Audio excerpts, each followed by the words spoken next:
Hey there and welcome back to The Sims 3. My name is Pete and today we complete the very first episode of a brand new series in which we try to fully complete The Sims 3 World Adventures. Now I said welcome back in the intro because The Sims 3 was actually one of the very first games I ever played on this channel. Way back in 2016 I set out to complete the base game. The results, 85 episodes of Completionist madness. Check them out if you like, you can find a link on screen and down below. Now in this series, the goal is very similar, full completion.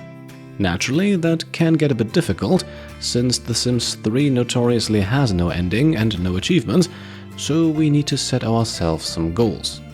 For these, we are going to stick to things that the World Adventures expansion adds, so that we do not need to repeat base game tasks that were already covered in that first series. Thus, the list includes maxing out all new skills, including the hidden ones, and completing all associated skill challenges, collecting all the new plants and fish, as well as gems, metals, beetles, and butterflies, completing all new lifetime wishes, there's 8 of them, and just like in the first series, I will allow one sim to complete multiple ones, just so things don't get too complicated. And of course, most importantly, visiting all the new exotic travel destinations, maxing out our Sims travel visa, exploring all tombs, finding all relics, and completing all World Adventures challenges. There are perhaps a couple more on my list that I don't want to spoil just yet, but the goal is to show you absolutely everything the World Adventures expansion has to offer. Nonetheless, if you feel like I missed anything, feel free to leave a comment down below with your ideas what could be added. And with that, I think it's time to begin. This time around, we start things off in the town of Riverview. This one is free to download and we already played in Sunset Valley in the first series. The most important question, however, is who are we going to play with? Well, let me introduce you to William Picking, our initial protagonist. By the way, his name and the names of all other Sims that we will encounter in this series will be randomly selected from YouTube channel members and Patreon supporters in the naming rights tier and above. And don't worry, I have not finished renaming everyone, so if you want to get your name in the series, there's still time. Now, I picture William Picking as an old, semi-retired adventurer who would love to inspire a new generation to travel the world and seek out its secrets. The problem? He doesn't have any children himself, so he's decided to go on one more traveling spree to find and recruit some young folks who would perhaps be interested in picking up the adventuring lifestyle. So he alone won't be the centerpiece of the entire series, but he'll be with us for a good chunk early on. Best we get to know him a little better. You already saw his various outfits while I introduced him, so let's talk traits next. Here I kept it somewhat simple. He gets Adventurous, Disciplined, and Photographer's Eye, the 3 new traits introduced in World Adventures. Real quick, Adventurous is probably the key one. This gives a mood boost anytime he travels and also allows him to go on the next adventure a little faster. Disciplined mostly relates to the new martial arts skill and makes Sims better at it. As an elder, that's perhaps not what William will spend most of his spare time with, but we'll see how things go. Photographer's Eye then, self-explanatory really. Sims with this trait are good at photography, another new skill added in the expansion. To add to these 3, William also gets Loves the Outdoors, not only a callback to the very first Sim we created all those years ago, but also a handy mood booster, since adventuring will frequently get him out of the house. Finally, William is friendly. This will allow him to make friends faster. And well, considering that he's an elder, the clock is ticking to find some people who will continue his legacy. His lifetime wish, meanwhile, is Private Museum, having a relic collection worth 20,000 simoleons. I feel like this fits nicely, because it does not require him to go all out adventuring. This can also be completed by having others collect the relics, as long as they are then placed on a shared home lot. So all in all, William Picking is quite well equipped traits-wise, and if he were a little younger, he could probably tick off a good chunk of that completionist checklist by himself now. But that's the issue, he is getting up there age-wise, and will most likely not have enough time for it. So instead, we're looking for younger folks to do so. But first, we need a place to call home. And to make things a little more challenging, I have once again decided that Mr. Picking will purchase the biggest and most expensive empty lot in Riverview, leaving him with 1,800 simoleons to finance his mission, and no roof over his head in between adventures. Speaking of which, we get a very convenient first wish here. William wants to travel abroad, and that is in fact the first thing we do here upon arriving at our new plot of land. As he then rings up the travel services, we can also see another reason why I made him an elder. Elders travel cheaper. With a regular adult, a trip to China would cost 1,300 simoleons. An elder sim only pays 800. Interestingly enough, I have not found any notes about this online. It doesn't really seem to be all that well documented, but for us it is extremely handy, as money will be tight these first few episodes. So then, let's book a trip to Shang Simla, the cheapest of the 3 destinations. Initially, we can only stay for 3 days, but longer trips are possible by increasing our visa level. We'll get to that shortly. A cab then arrives to pick up William, presumably to drive him to the airport, and then it only takes a brief loading screen until we arrive in Shang Simla.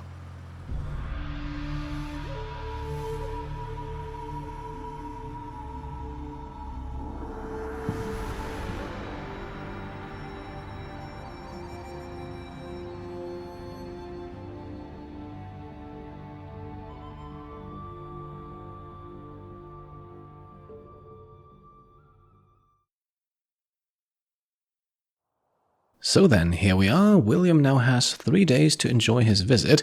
Shortly after arriving, we also earn our very first lifetime happiness points for making the trip.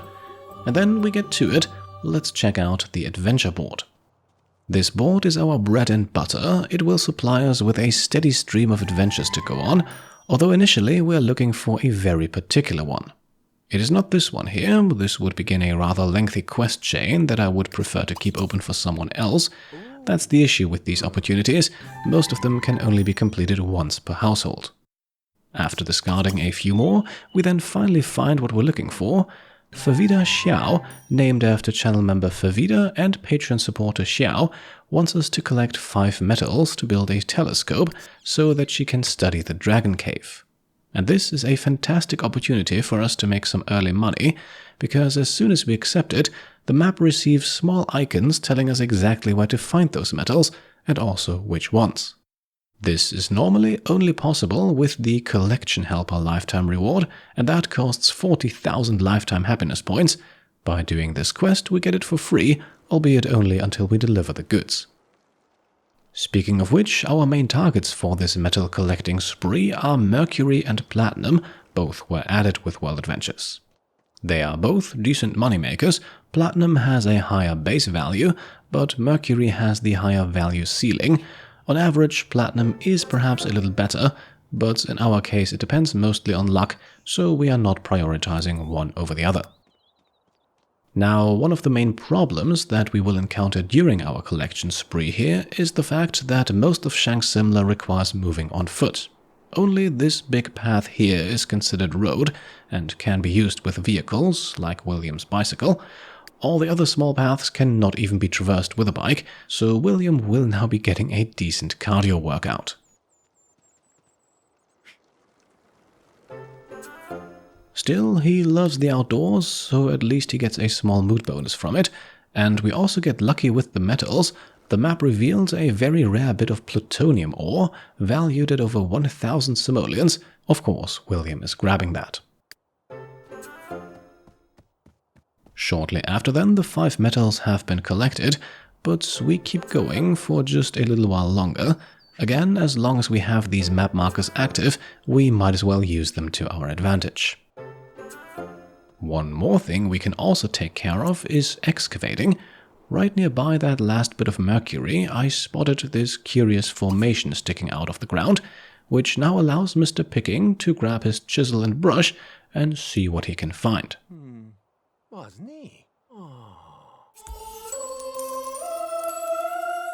And there we go, William has found his first relic. These are a new type of collectible added in World Adventures. Some belong to larger pieces and can be assembled, but most are just standalone items of different value. William has also formed the wish to find a relic worth at least 50 simoleons. The gemstone here unfortunately does not count, but there's another dig site just a few meters up ahead. Huh? Oh, Blanu. Alright, lovely. Another wish fulfilled, and the dig site still seems to hold more treasure, so let's empty it out before we continue. With another relic discovered, William now wants to find 500 simoleons worth of them for a big pile of lifetime happiness points. And, well, we have some time, I think, so let's keep digging. This site, however, is eventually exhausted and we still need a little more. Once again, though, we are in luck. There is another dig site not too far away.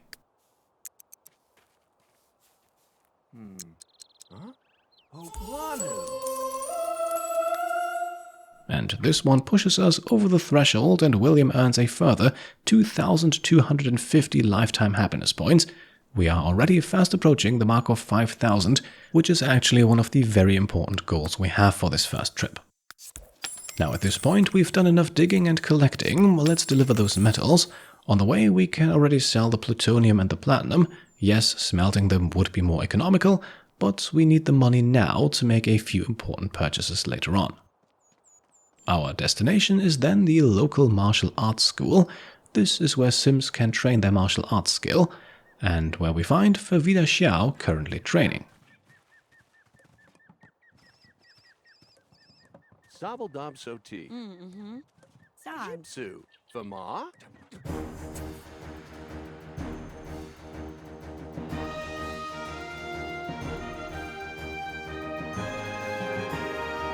Handing her the medals earns us a nice cash reward and 15 visa points. We'll talk about those later.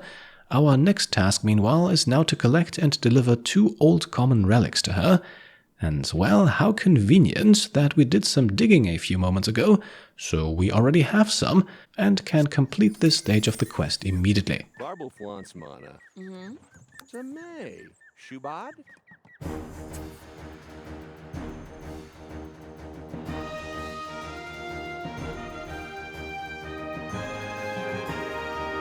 Right, more money, a lot less than last time though, since the delivered goods were much less valuable, and more visa points, and we can earn even more by now delivering the telescope parts to Ku Hao Yit, another patron supporter whose name I hope I'm pronouncing correctly. And, well, convenience strikes again, because Ku Hao is also currently training at the academy, and he also serves as Shang Simla's special merchant. More on that in a second. Zibadu. Leans. Bushwa.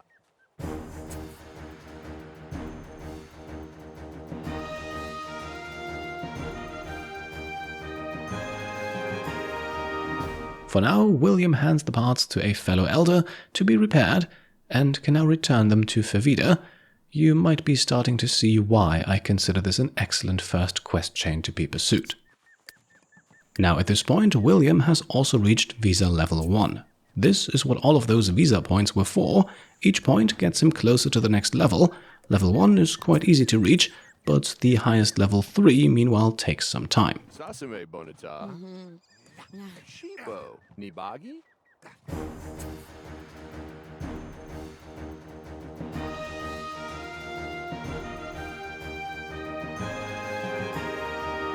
Right then, with the repaired telescope parts returned, we have earned some more visa points and money, as well as ancient coins. We'll see what they can be used for in just a second.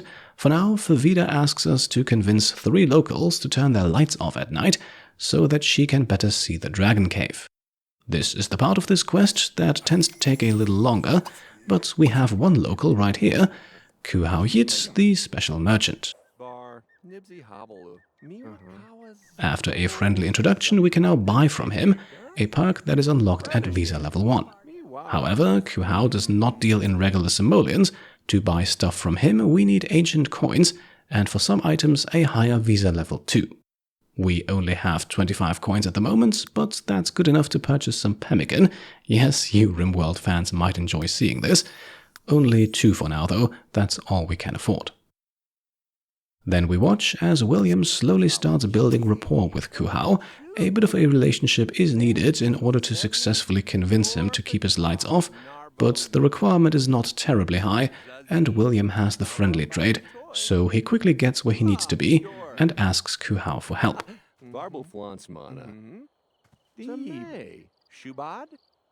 Lovely. 1 down, 2 more to go, but for today, let's turn in. For this, William returns to base camp. This is where all travelers to Shang Simla stay. It has everything we need, some bedrooms, bathrooms, a shared kitchen and living area. Since we're out and about most of the time, the amenities here will suffice for now. Before heading off to bed, William munches some pemmican, a powerful food as it not only fills his hunger bar in seconds, but also applies a mood bonus lasting for 3 hours. For our bed, we then pick the one that's closest to the bathroom, just to be efficient, and then we can skip ahead to the next morning. Well rested, Mr. Picking begins the next day with a brief visit to the bathroom before he heads out. For our local sim to convince, we pick one of the regular residents. Once again though, a very particular one is needed, and they will be found in this house right here, where the Iroki family lives, named after another Patreon supporter. After ringing the bell, William is invited inside by Akitora Iroki, named after channel member Akitora. However, it is not him we're after, and it is also not his wife Mixie, a patron name, but instead his sister Uni, named after channel member Uni1485. With her, we quickly strike up a conversation, and this one we want to pursue a little while, until William and Uni become friends. This takes several hours and a quick location change too, but eventually it completes another wish William had, and ensures that convincing Uni is pretty much guaranteed.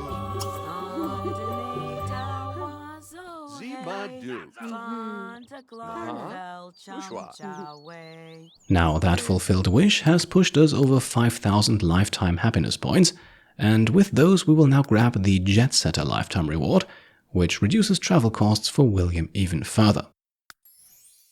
Afterwards, we leave the Iroki household again and make our way to the local market. This is where one can buy books, food and adventuring equipment, and we are looking for the latter, to be found in the shop of Matthew Xiao, named after patron Matthew, Favita's husband.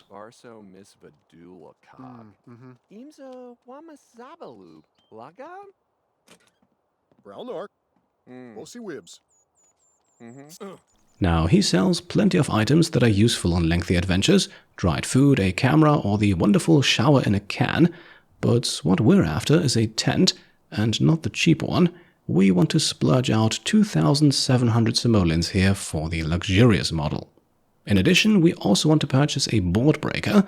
This can be used to train the martial arts skill, and it is not cheap either. In total, we spend over 3,000 simoleons, but at least that fulfills William's wish to purchase something worth more than 100.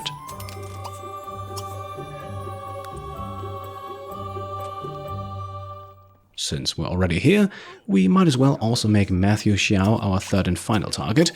He's got a good sense of humor, so sticking to that route gets the relationship bar swiftly moving in the right direction. In the late afternoon, we then successfully convince him, earn 15 more visa points, and could now report back to his wife. But first, let's fulfill 2 more easy wishes. William wants to visit the Academy and the Scholar's Garden. Both are right next to each other, so before the night sets in, let's quickly stop by both for a total of 1,000 lifetime happiness points.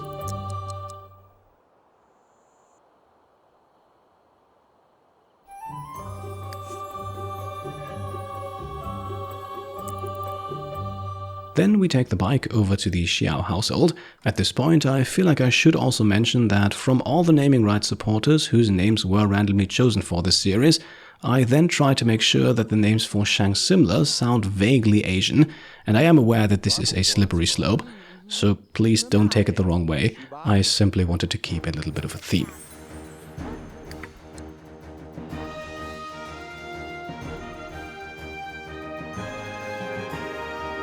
Favita then greets us, already in her pajamas, We report our success and are rewarded with more money, 20 visa points and 80 ancient coins, and this completes our very first adventure in Shang Simla. Time to return to base camp. It is getting late, but let's take a few more moments here looking for another adventure opportunity that might suit us. Eventually we come across this one, issued by special merchant Ku Hao Yit, who wants 3 pieces of jade delivered. We gladly accept because this once again activates the collection helper, this time tuned exclusively to jade gemstones, of which there aren't many, but enough to fulfill the task. For today though, it's time to rest, and with the new tent we purchased, we're going to do so outside, the simple reason being that this tent has a much better energy recovery rate than the beds inside, so even though we are not far away from civilization, sleeping in the tent is still the best option. It might save us an hour or 2.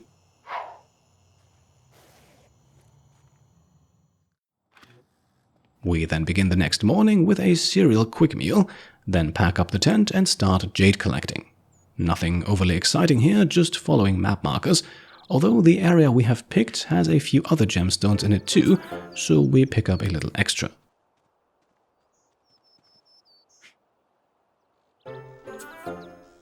A little while later, the last piece has then been collected, a valuable luminurious gem as well, and we head back to the academy to deliver them.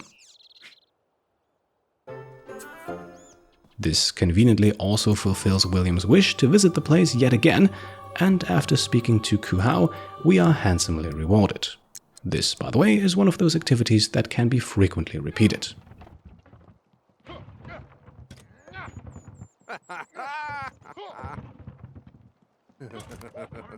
Sobble Dob So Tea.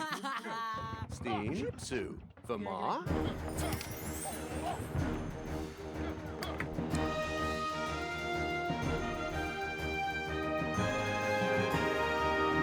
Now, it is already our last afternoon here in Shang Simla, and there aren't really any other quests worth tackling in that time, so instead let's fulfill another wish and have William visit the Terracotta Army. This one's located a bit more on the outskirts, but we have some time, and there's also another small dig site nearby. Recovering the first item immediately generates a wish to find one worth 100 simoleons. That shouldn't be too difficult, and indeed it is completed just a short while later. So, the next 5,000 lifetime happiness points almost already in reach. We'll keep digging a little while longer. William also finds some ancient coins here, bringing our total up to over 100 now, and then we finish up by collecting some of the metals nearby, some silver, some gold and some platinum. With the sun slowly setting over Shang Simla, we then pay a visit to the local orchard, where William can pick some pomelos, a new type of fruit introduced in World Adventures. There's also some cherry trees here, but sadly none are ripe for harvesting at the moment. With 3 pomelos collected, we then spend the last few hours of this journey only collecting a few more nearby gems and metals, double platinum over here, and a few other bits and pieces a little further down the path. Afterwards, we return to the market, this time to pay a visit to food merchant Cindy Sapawa. William immediately wants to give this patron-named character a friendly greeting, but first, let's shop. Only 3 plums are bought, but with that we now have another new type of fruit in our inventory.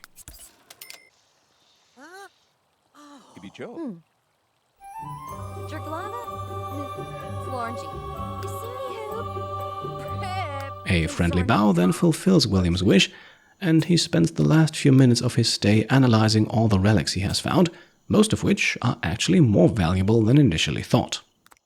Finally, we can also already sell all gems and metals from our inventory that are not worth refining further, or which have already been smelted or cut, and then, with the clock approaching midnight, William's trip to Shang Simla comes to an end. Back in Riverview, the yellow cab drives him back home. We take note of the fact that it is still the same time it was when he left, so William has not aged a bit, and then we watch as he plops down the tent and sends off the rest of his gems and metals to be smelted or cut. And with that, I think we have reached a great point to make the cut ourselves in today's first episode. Next time, William will most likely travel again. He has wishes to visit both Egypt and France. He has made some good early connections on his first journey, and we'll see who else he encounters as his world adventures continue. I sincerely hope you enjoyed this first episode of this new series. Future episodes will most likely not be quite as long. This one, of course, included a bit of explaining for the entire series premise, so it was a bit longer than planned. If you liked it, please leave a thumbs up, and if you want to support me and my channel further, then you can of course subscribe to stay up to date, grab some merch over on shop.petecomplete.com, or get your name into the series by becoming a Patreon supporter or channel member. Thank you all for watching, and I'll see you next time. Cheers.